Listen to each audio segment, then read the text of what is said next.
In this video, Tracy will introduce you to these important plant families and give you some information about how to use them in your diet. Let's explore two vegetable families that we really emphasize in the anti-cancer curriculum. These two are powerhouses. So we have the Cruciferous vegetable family and we have the Allium vegetable family. So both of these groups are loaded with antioxidants, phytochemicals, vitamins, and minerals that are really known for their anti-cancer potential. Let's take a closer look at kale. So to make this really easy, you're going to hold it by the stalk and you're just going to push right up and off. This part you can't eat, it's edible, just really tough. So I tend to compost this part. And then the leaves, you can throw them into smoothies, you can slice them up and saute them. We tend to add a little bit of olive oil, a little bit of stock. They're great to chop up and throw into things, whether it's grass-fed meatballs or whether it's a casserole. So these are great to throw into dishes. Here we have another one of my favorites.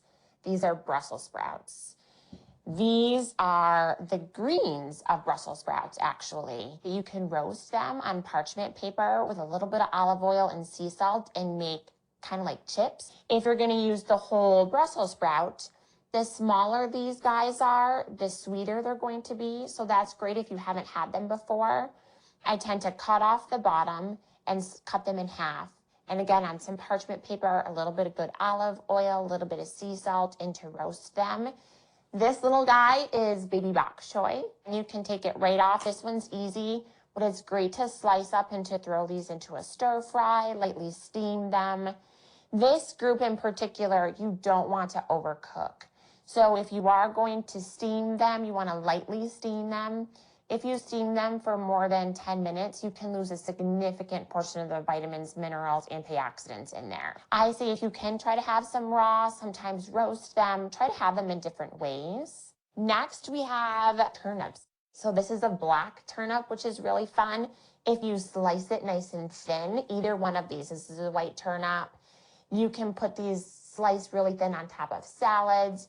You can roast turnips. I love to do big batches of roasted vegetables, so I have them for the week.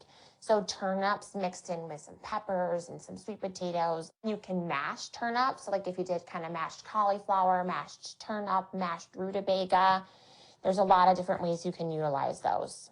The radishes, they give you a nice little zip. I make apple radish slaw that's delicious. I have to say roasted broccoli is one of my kids' favorite. I just break it up into small florets, olive oil, and roast it. This is purple cauliflower.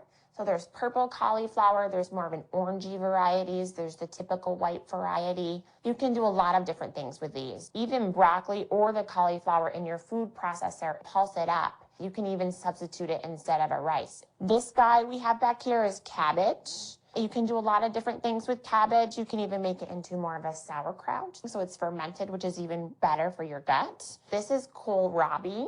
So what you do to this alien-looking vegetable is you're going to peel it. And then I tend to have it raw. So I tend to make it into a slaw. It's really a mild flavor, a little bit of a sweet flavor to it. So this is a fun one to experiment with the kids as well. So all in all, this food group right here has a lot of wonderful properties to it. So it's a great group to experiment with. Over here, we have the alliums. We have shallots, we have red onions, we have white onions. Each give a little bit of a different flavor. Garlic in general, so we have a couple heads of garlic here.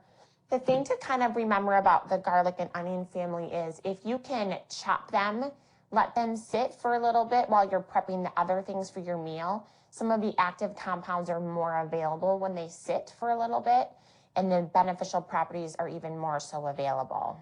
Chives are really easy to grow. They're great to just slice right up or chop right up and put on top of salads. They add a pop of color and they add that nutrient benefit as well. These are garlic scapes. So typically you only see these at farmers markets or co-ops. They're delicious for pesto. They're one of my favorites to use.